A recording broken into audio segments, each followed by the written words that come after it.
안녕하세요. 반갑습니다. 우리 사랑하는 동숙의 성도 여러분. 네, 오늘도 우리가 말씀으로 이렇게 만나게 돼서 너무 기쁩니다.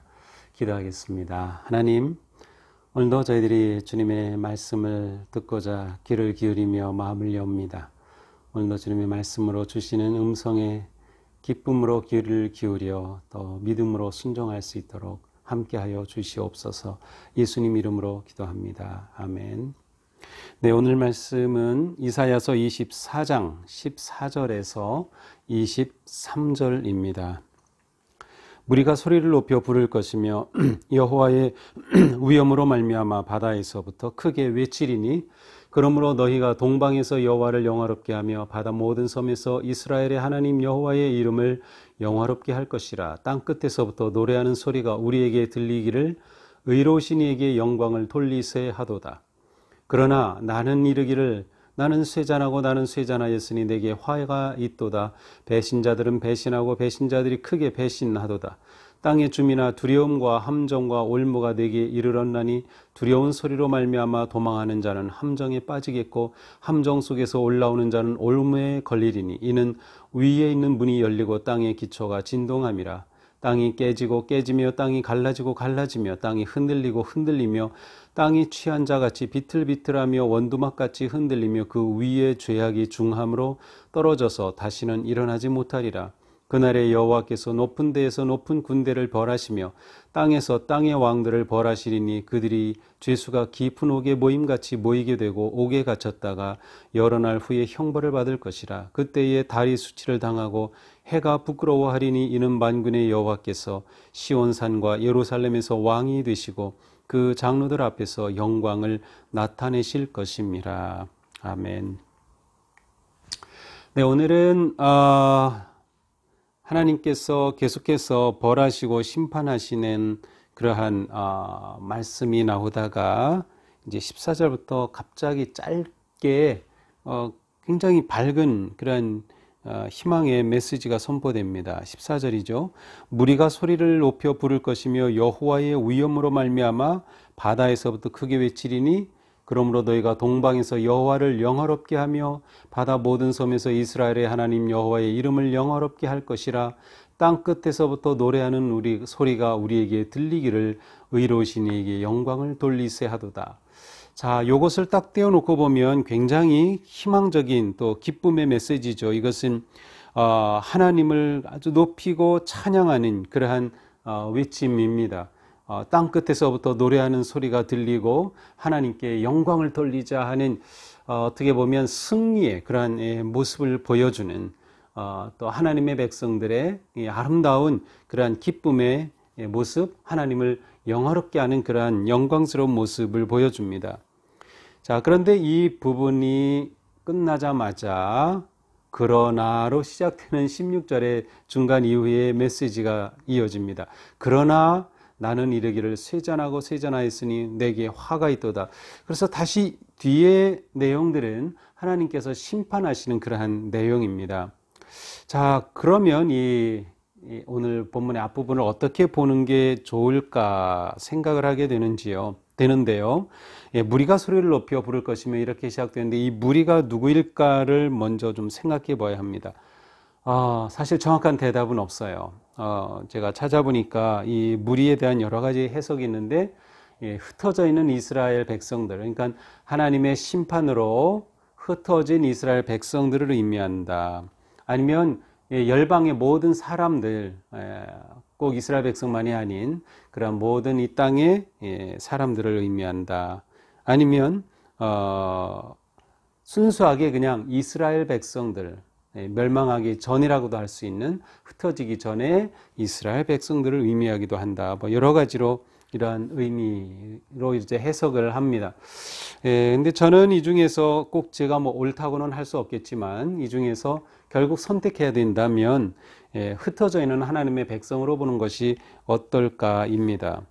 왜냐하면 여기서 부르는 이 찬양의 노래가 흩어져 있는, 다시 말하면 심판을 받은 하나님의 백성들이 그곳에서 하나님께서 회복해 주심에 대한 그 노래와 찬양을 부르는 것이 아닌가라고 하는 것이에요. 저와는 정반대로 해석하는 경우도 보니까 있어요. 그 반대 해석은 이것은 아직 하나님이 이들을 회복시켜 주시지도 않았는데 괜히 섣부르게 완전한 심판을 다 받기도 전에 섣부르게 하나님을 찬양한 것이다. 따라서 이 찬양은 진정한 찬양이라기보다는 하나님의 심판이 있기 전에 아니면 심판이 되는 중에 그냥 잘못된 지나친 긍정론이라고 할까요? 지나친 낙관주의적인 그러한 반응이다라고 보는 경우도 보았습니다. 하지만 저는 어쨌든 오늘 본문을 보면서 하나님의 심판으로 이제 흩어져 있는 하나님의 백성들이 하나님께서 그들을 회복시켜주는 또한 심판 가운데에서도 하나님을 향한 찬양을 부르는 사람들이 있다는 거죠. 어떻게 보면 하나님께서 남겨두신 자들이라고도 볼 수 있어요. 심판을 받는 가운데서도 하나님을 찬양하는 자들이 있는 거죠. 마치 오늘의 고난 가운데서도 그 가운데 하나님을 찬양하는 사람들이 있고 원망하는 사람들이 있고 떠나는 사람들이 있는 것처럼 이 가운데서도 하나님을 찬양하는 사람들이 있다. 저는 그러한 찬양으로 보는 것이 어떨까 생각을 합니다. 여기 흩어져 있는 사람들의 그 모습은 사방으로 흩어져 있는 것을 보여줍니다. 바다에서 외친다. 이스라엘을 유다 땅을 중심으로 바다는 서쪽이죠. 또한 15절에 보니까 동방에서, 그렇죠. 이제 동쪽에서, 또 바다 모든 섬에서, 예루살렘, 유다 땅에서 볼 때 섬들은 지중해 북쪽에 그리스, 터키 남쪽으로 이렇게 섬들이 있기 때문에 이것은 또 북쪽을 향하는 것이라고 할 수 있어요. 또 16절에 땅끝에서, 이것은 일반적으로 땅끝들이라는 표현으로 복수로 대부분 사용이 되는데 그것은 저 남쪽 지역을 의미한다. 그렇다고 보면 동서남북 여러 곳에 흩어져 있는 하나님의 자녀들이 그 심판 가운데서 찬양하는 그러한 아름다운 소리다라고 할 수 있습니다. 그러나 16절에서 이사야 선지자는 말합니다. 나는 이르기를 나는 쇠잔하고 쇠잔하였으니 내게 화가 있도다. 이 모습을 통해서 아직 하나님의 심판은 완전히 끝나지 않았다는 것을 알 수 있습니다. 완전히 회복이 아직 되지 않은 상태에 아직 하나님의 심판이 있을, 그래서 그 심판이 완전히 끝날 때까지, 그래서 하나님이 최후의 승리를 이루실 때까지에 있게 될 그러한 심판의 황량한 모습을 이제 이사야가 말하고 있는 것이죠. 땅의 주민아 두려움과 함정과 올무가 내게 이르렀느니, 심판에서 벗어날 수 없는 배반한 자들, 죄에 빠진 자들, 교만하였던 자들은 그 심판의 두려움과 함정 가운데서 벗어날 수가 없어요. 혹여나 함정에서 벗어났다 하면 올무에 걸리고 말 것이라고 예언하고 있습니다. 이는 위에 있는 문이 열리고 땅의 기초가 진동합니다. 위에 있는 문이 열린다. 이것은 노아 홍수를 우리가 좀 떠오르게 합니다. 하늘 문이 열리고 비가 쏟아지죠. 저는 요즘 계속 홍수와 이 비를 보면서 도대체 하늘에 얼마나 그 구름에 비가 물이 이렇게 쏟아질 수 있을까? 지학 이렇게 지리 이런 것에 우리가 배워서 어떤 것인지 과학적으로는 알고 있지만 정말 하늘에 그렇게 엄청난 물이 있다는 것은 정말 일반적으로 생각할 때 이해가 안 될 정도죠.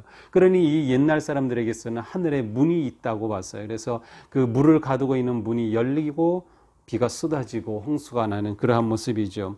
하나님의 심판의 한 모습입니다. 땅의 기초가 흔들리는, 지진이 나고 흔들리는 그러한 모습이죠. 그래서 땅이 깨지고 깨지며 땅이 갈라지고 갈라지고 흔들리고 흔들린다라는 표현을 사용하고 있을 때 이 땅이 완전히 황폐해지는 그러한 멸망의 모습을 보여주고 있습니다.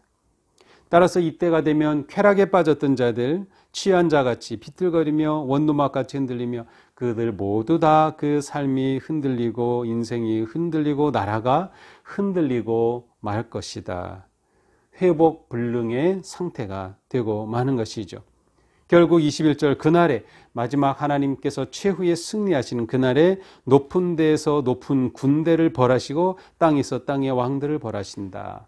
하늘의 군대를 벌하신 모든 악의 세력을 완전히 하나님께서 물리치시고 벌하시고 이 땅의 악한 왕들을 모두 멸하시어 승리를 하신다. 그런데 그들을 멸하시는 모습이 22절에 보니까 깊은 옥의 모임같이 그들을 다 가두어 두었다가 여러 날 후에 그들을 완전히 심판하시는 그러한 모습을 보여주고 있습니다. 23절 마지막 그때에 달이 수치를 당하고 해가 부끄러워하리니 이는 만군의 여호와께서 시온산과 예루살렘에서 왕이 되시고 그 장로들 앞에서 영광을 나타내실 것입니다. 그렇죠. 하나님께서 이 모든 심판을 다 마치신 후에 하나님은 이 온 우주의 왕으로 서시고 하나님의 나라가 회복이 되고 하나님의 통치가 회복이 되는, 그래서 시온산과 예루살렘에서 하나님이 다시금 왕으로 임재하시고 역사하시는 그 영광스러운 모습을 마지막에 선포합니다.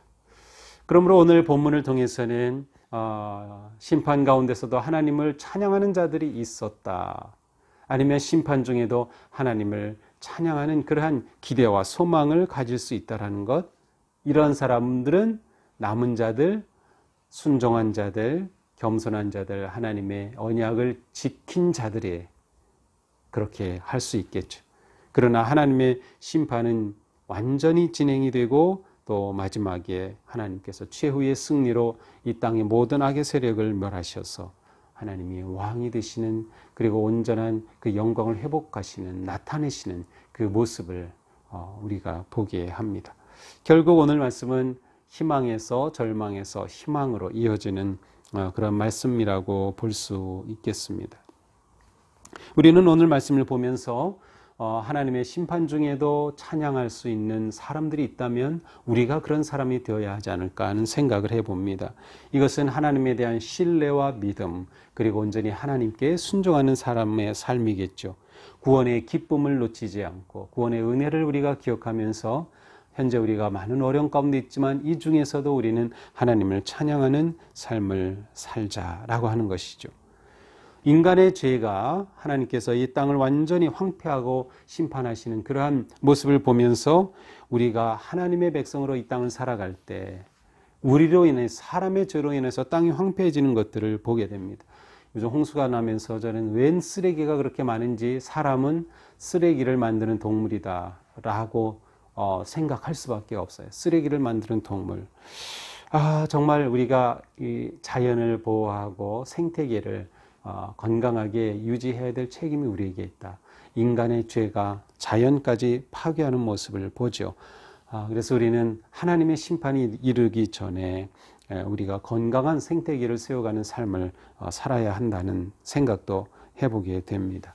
오늘 우리는 하나님의 왕 되심, 그 영광을 바라보며 하나님께서 나를 다스리시고 통치하시는 내 삶, 내 가정, 내 직장, 내 기업, 또 우리 교회, 그리고 이 나라를 하나님께서 다스리실 것을 기대하고 희망하면서 하나님께 다시금 순종하고 또 의로운 삶에 헌신하는 오늘 하루가 될 수 있기를 축복합니다. 기도합시다.